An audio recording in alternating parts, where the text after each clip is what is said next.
What's going on, Internet? Iron Jordan here. So, today I want to take a look at an archetype that we kind of talked about on its reveal a couple of weeks ago, which is Beetroopers. This is a insect archetype in Yu-Gi-Oh! That actually brings out a lot of potential that insects have, had lying dormant over the past couple of years. But before we get into the deck profile, I want to give a big shout out to MetaMonster Gaming, our sponsor for the channel. MetaMonster Gaming is an online TCG player store where you can get Yu-Gi-Oh, Dragon Ball Super, Digimon, and Pokemon singles. In fact, I actually have a creator code down in the description of this video. If you want to get 5% off your entire order from MetaMonster Gaming, all you have to do is click on that link in the description. It'll take you to their store, and then use the code IronJordan5 at checkout for 5% off your order. Now that the shilling is out of the way, let's talk about Beetroopers. What we're going to be doing here is I'm going to be giving you the list that I have been playing, and then I'm going to give you a short combo tutorial on how to play this deck. This is a combo-oriented deck, and as you guys may or may not know, I am a combo-oriented player. DDDs is literally my favorite deck of all time across multiple different games, and so this really speaks to me because I have found a pretty consistent way to put up multiple interruptions and to just, keep my opponent from playing Yu-Gi-Oh!, which is how you win nowadays. So, without further ado, let's go ahead and talk about the deck. First of all, we're going to talk about 3 Beetrooper Scout Buggy. This is essentially Tour Guide from the Underworld for insects, except it only gets itself, and it can get itself from the hand, the deck, or the graveyard, which is super, super good. Tour Guide could potentially run out of targets, although I don't think that's very likely if you're playing something like BAs or Phantom Knights or whatever. Or BA Phantom Knights, that is, or if you're playing like Unchained, another Fiend archetype of Phantom Knights are warriors, but they are played with fiends. You get the point, right? So, Beetrooper Scout Buddy, this card is absolutely insane. Its one weakness is that it is susceptible to things like Ash, Valor, and Imperm. However, we have cards in our deck that will naturally chain block for it. And one of the first cards is Beetrooper Scale Bomber. If an insect monster is normal or special summoned to your field, except during the damage steps, that's any insect, anytime set the damage step, you can special summon this card from your hand. When a monster your opponent controls activates its effect, quick effect, you contribute 1 insect monster, destroy it. You can only use the effect of Beetrooper Scale Bomber once per turn. This card is very insane. It's one of our chain blockers that we already talked about with Scout Buggy, and we can use it off Papillion in our opponent's turn to make it a Trident, essentially, which is very, very good. The next Beetrooper and their final bit of main deck monster support is Beetrooper Sting Lancer. This card is insane. So during the main phase, quick effect, you can target 1 insect monster in your graveyard and 1 monster in your opponent's graveyard, special summon this card from your hand, and if you do, place the target monsters at the bottom of their deck. So if you get hand trapped and you get stuck with this card in your hand, you can use this card to tuck that hand trap and tuck a insect monster in your graveyard back to your deck, and then special summon this and get a free counter trap. When this card is normal or special summoned, you can add 1 Beetrooper Spell Trap from your deck to your hand. You can only use each effect of Beetrooper Sting Lancer once per turn. This card's very, very good. You play 2 of it mostly because you actually don't want to get stuck with it in your hand. You want to combo it out with the Invincible Atlas. But if you get stuck with this card in your hand, it's actually, like I said, pretty good if you get hand trapped. If they Ash you, if they Valor you, then, hey, the 2 cards that you could be searching out, the first one is Beetrooper Formation. This is their field spell. It is essentially a Monster Reborn that burns you for the monster's original attack. And if a face-up insect monster you control is destroyed by battle or card effect, you can special 1 Beetrooper token, which is a level 3, 1000 attack, 1000 defense. It's essentially a vanilla version of Scout Buddy with higher defense, which is pretty good. Then you have Fly Instinct. This is their first really, honestly, the entire Beetrooper support line is pretty insane, but this card is one of the reasons to play the deck. It is a counter trap that is searchable off of Sting Lancer, and when your opponent activates a monster effect while you control a Beetrooper monster, negate the activation. If you do, destroy it. During your end phase, if this card's in your graveyard, and you control an insect monster with 3000 or more attack, you can banish 1 insect monster from your graveyard, set this card. You can only use 1 Beetrooper Fly and Sting effect once per turn, only once per turn. We actually, as you can see, we have Resonance Insect in the deck, which is a good option to banish because it'll get you get you a dump, which will get you a level 4 off of Gobi Pole, and it's just a whole bunch of combo stuff. So this is the Beetrooper stuff. All of these cards are super good. This is all the main deck stuff. Scout Buddies are about $20. You need these though. I was pretty lucky. I was able to pick them up for cheaper than that. But I see this card going down. I don't know. It's very interesting for this card because Beetroopers are already playable. I would say that they are road or tier 2 at best. This deck is very good, but it is not insane. It has a one card starter and it has a whole bunch of other extenders, right? And it has some room to play hand traps. So this deck, by all intents and purposes, can compete. However, it's just not quite there yet. It's missing something. However, this is their first round of support. And so as more cards come out in the TCG, we might get more things that make this deck absolutely insane. So right now, this card's about $20, $15 to $20. Pick them up if you can. If you want to wait, that's on you. I personally would try to get these as early as possible because if this deck becomes insane the way that like Spirals did, where Spirals came out and they looked okay and they were playable, but then they got more support and then they were insane. If Beetroopers end up being like that, then you're going to really be upset that you didn't get these when they were $20. So personally, I would suggest you get these now. Beetrooper Scale Bomber, this card's like 50 cents, and Insane Lancers I think are maybe $1. These other cards are very, very cheap. In fact, the Counter Trap is a common. The Field Spell is a super rare. Now, Battle Wasp. This is the perfect engine to run with Beetroopers. First of all, you have Battle Wasp Sting the Poison. On normal summon, you get to add a Battle Wasp monster from your deck to your hand. That's super good.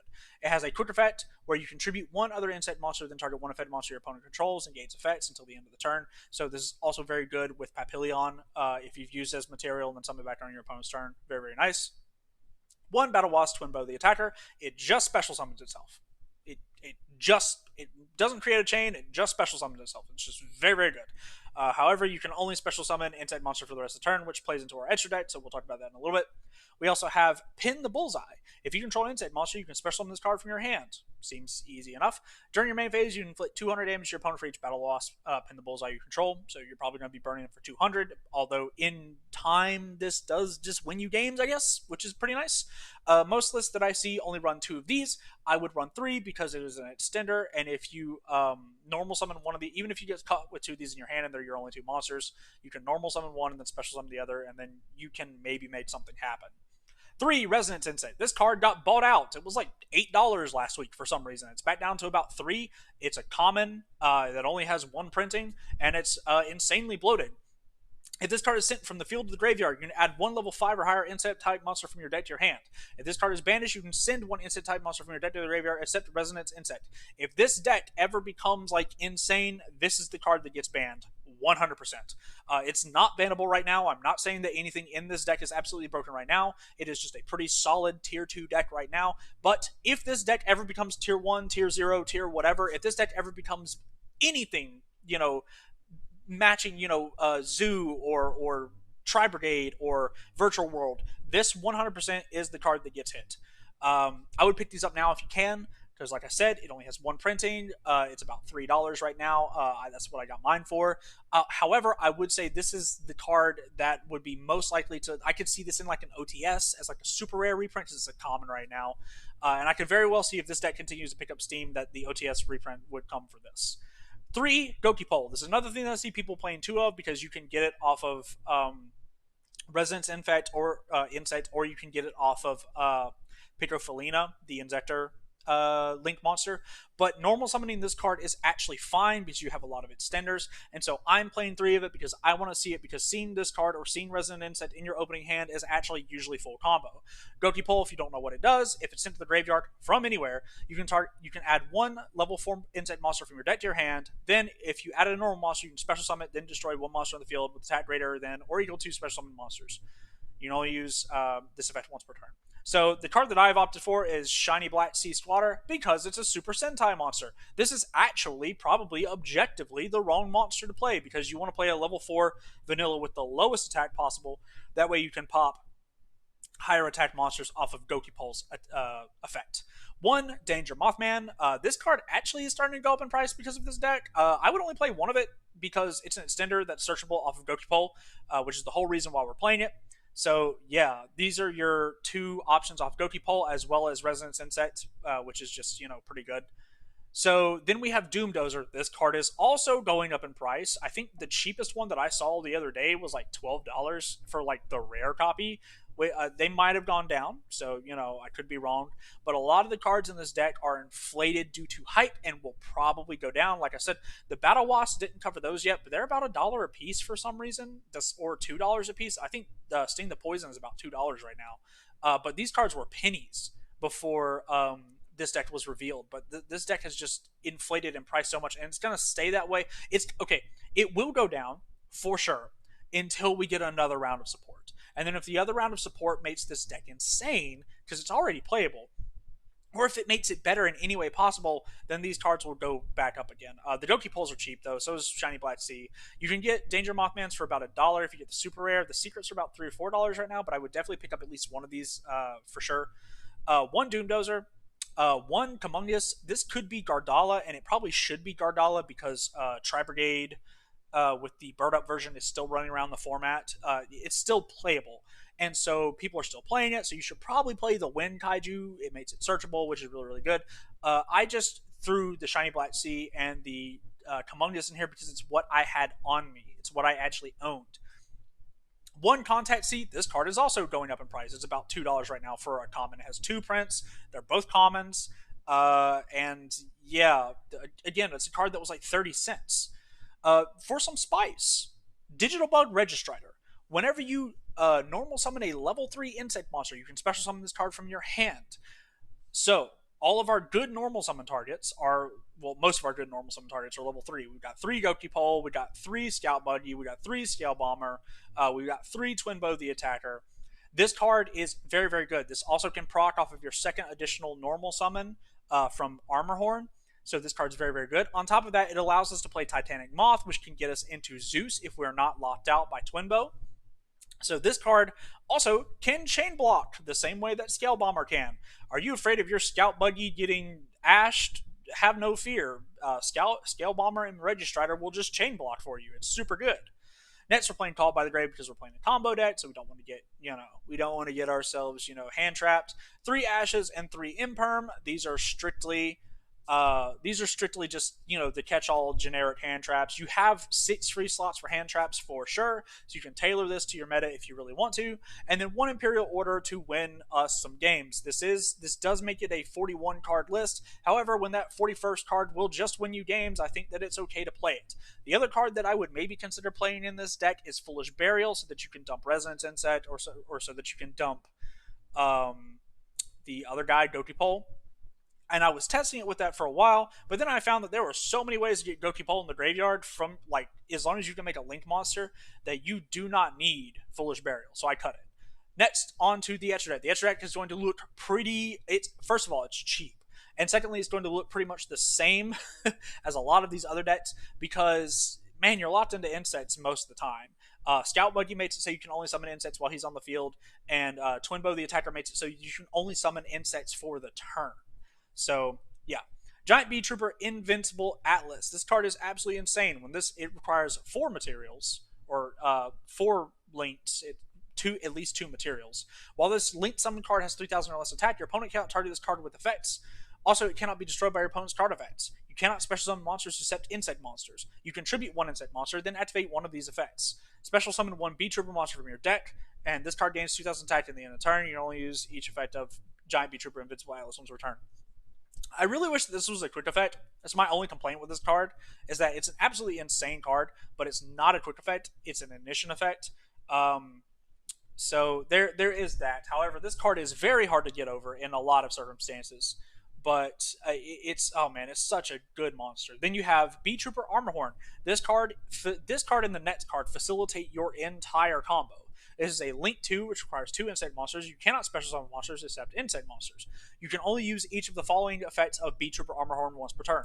During your main phase, you can, immediately after this effect resolves, normal summon 1 insect monster. Additional normal summons are always good. It's why Brilliant Fusion is banned. If this card is in your graveyard, you can banish 3 other insect monsters in your graveyard, special summon this card, but banish it when it leaves the field. So, obviously, the setup is to use Picker Felino to get Resonance Insect, to then use those 2 to make Invincible Atlas, and then use Armorhorn to banish the Resonance Insect to dump the Goki Pole, and then you're off to the races, right? Next, we have Picker Felino, which you've heard me talk about already. This Insector card requires 2 insect monsters. If this card is linked summon, you discard 1 card, then target 1 other insect monster you control. Equip 1 insect monster from your deck to it as an equip spell, and against this effect, the equip monster gains 500 attack. You can target 3 insect monsters in your graveyard, shuffle them to the deck, draw 1 card. You can only use each effect of Insector Picker Felino once per turn.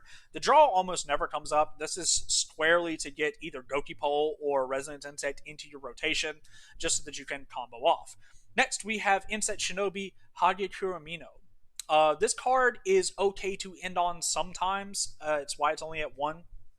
It's very good in combination with Invincible Atlas if you have 2 additional materials at the end of your turn and you can't really do anything with them.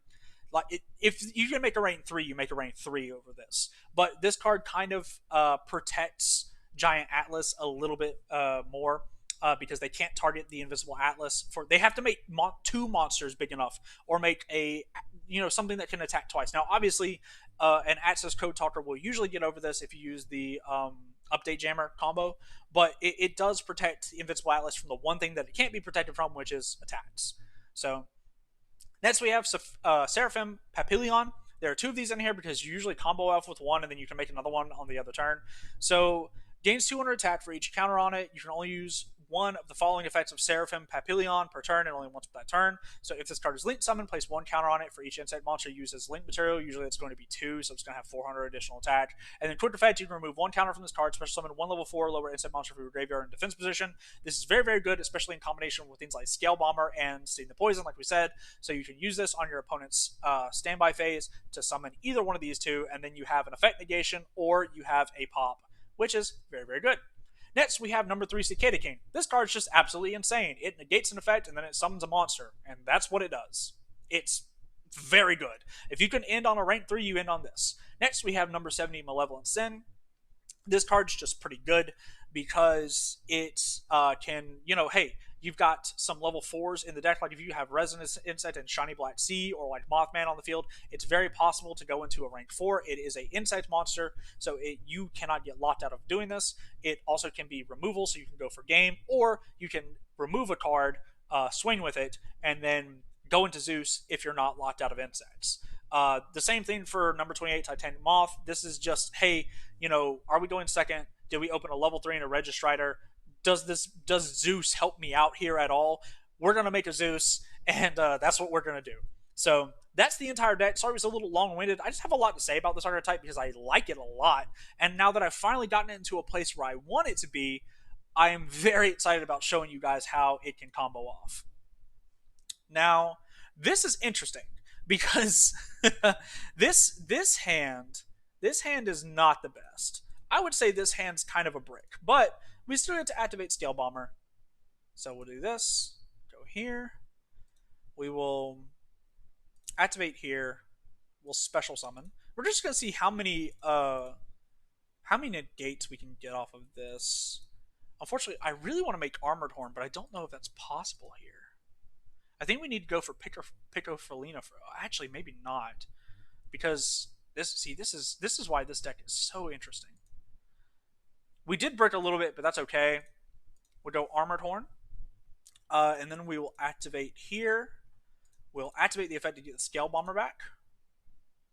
So we'll summon the Scale Bomber. This is rough. This is just rough, honestly. We'll special summon. I think we'll go into Invincible Atlas here. So this is with a pretty bricky hand, and we're still going to end on 2 disruptions, which is okay, I guess. So we'll go here, Armored Horn. We'll activate here. We'll pop the Armored Horn. We'll summon a Beetrooper. We're going to summon the big boy. The big boy will get us the counter trap. And like I said, this is a very pedestrian hand. This was not good at all. We didn't open like any of our good stuff. We opened 2 bricks essentially, and the field spell and the vanilla. But we were still able to end on 2 interruptions and with one of these big boys out here. So that is, something. We're going to try another hand real quick. Oh, wow. We just cannot stay away from these bad hands, can we? Well, we're going to see if we can make it work. Normal summon here. We're going to activate Pin. We're going to special summon here. We're going to go into Armor Horn. We're going to activate Resonance Insect's effect. And And we're going to grab, what is the best thing to grab here? Is it Doom Dozer? I think it's Doom Dozer. We could also go for Fly and See here if we want another potential interruption. Activate here. Go here. Could activate Doom Dozer. I don't know if we'd have enough. I don't know if that would be good or not. Yeah, actually it would. Okay, so this is what we're going to do. We're going to special summon by banishing here. Get the Doom Dozer out. Activate the effect here. Go dump a Gokipole. You see how this deck has like lines you can play? We will add a Mothman. I think we have to add up Mothman here. Yeah, have to add Mothman. Now this is going to be a little bit different because we are not going to have the. Oh, we can still go for the. We can still go for. Oh, we don't even need to go for Invincible Atlas here. Do we? Do we need to go for Invincible? I don't think we need to go for Invincible Atlas here. I don't think it does anything. Actually, you know what? It does. So this is what we're going to do. We're going to go for Invincible Atlas. So again, like this deck has so many different combo lines. And I'm probably making mistakes as I'm going, but that's fine. We're going to activate. We're going to pop here. Summon a Beetrooper. And we're going to summon Scale Bomber here. So this is going to be quite a few interruptions. We've got 3 interruptions here on another pretty bad hand where we drew some more Garnets. Restart. Okay, this is fine, I guess. Normal summon Gokipole. We drew 2 Garnets this time. Wow. Activate Red Strider's effect. It's going to summon here. We are not going to change levels. We're not going to activate the effect. We'll special summon into Armorhorn. See, these were 3 really bad hands, and the deck doesn't usually brick like this. And we'll grab a Mothman here. We will activate to get a Resonance Insect summon. I think we want to go into... This is very... The thing is, we don't want to hit... It's very tough. We don't want to hit the Doom Dozer here because we want to use the Doom Dozer to extend.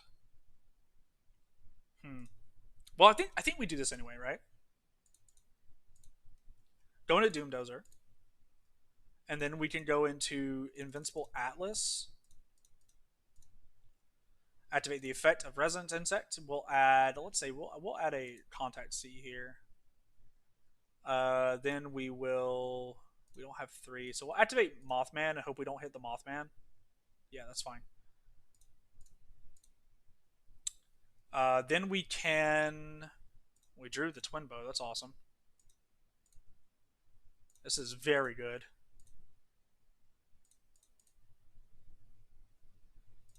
Go here. Yep.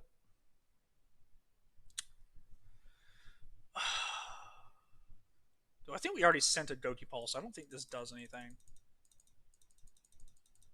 I don't think this does anything. If we send a Gokipole. Because I think we've already done one. Yeah, okay. So, you wouldn't have done that. If I was keeping track better, you wouldn't have done that. Sorry if this is a little boring for some of you, but like figuring out combos is why I like Yu-Gi-Oh!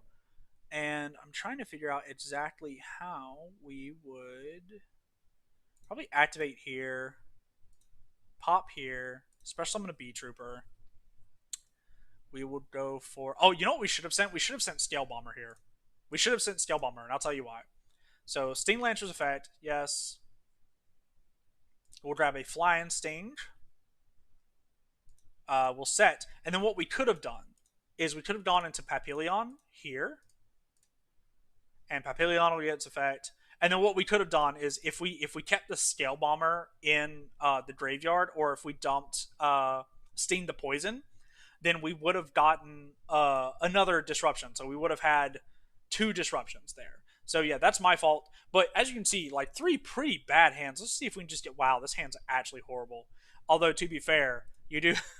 This is probably a way more oppressive hand than all the others. Because you just go here. You make a Cicada King, right? And you make him in attack mode. And then you set IO and then you just win the game, right? Probably. Like, see, these hands are fine, though. Like, these hands are totally okay. Normal summon here. Effect. We'll get our twin bow effect here. We'll special summon Pin. Yep. We will special summon here. It doesn't really matter what you do. We kind of want to leave the threes on field just in case we have enough. We'll go Armored Horn. This is literally me just testing hands, honestly, at this point. But that's okay, right? That's okay, right? We will special summon a Felino here. We will activate the effect.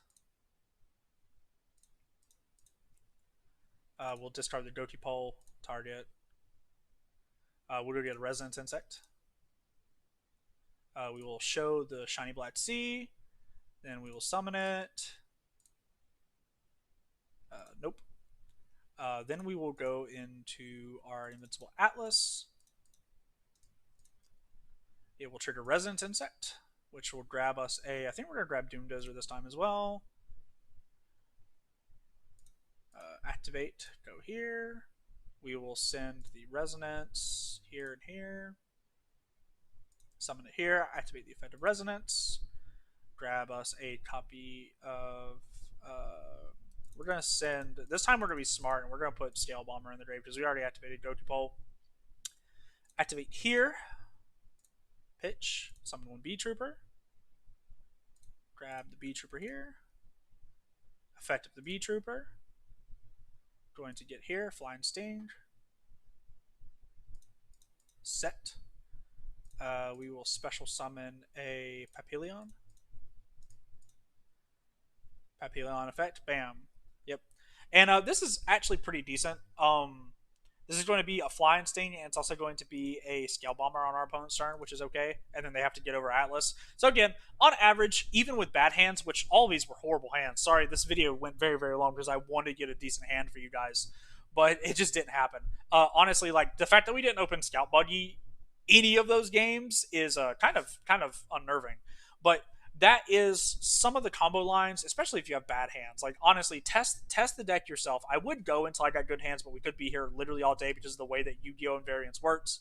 But yeah, those are just some of the bad hands that you can combo out with, and see if you like the deck yourself. I have been on average getting about 4 or 5 interruptions with a uninterrupted turn. Like, if you open Scout Buggy and basically any extender, right? That's really all you need. So take my word for it, or play it yourself. Who knows? But I'm gonna stop rambling because this video's already gone on long enough. Hopefully you guys are still with me. But either way, I appreciate you guys watching. I'll see you in the next one.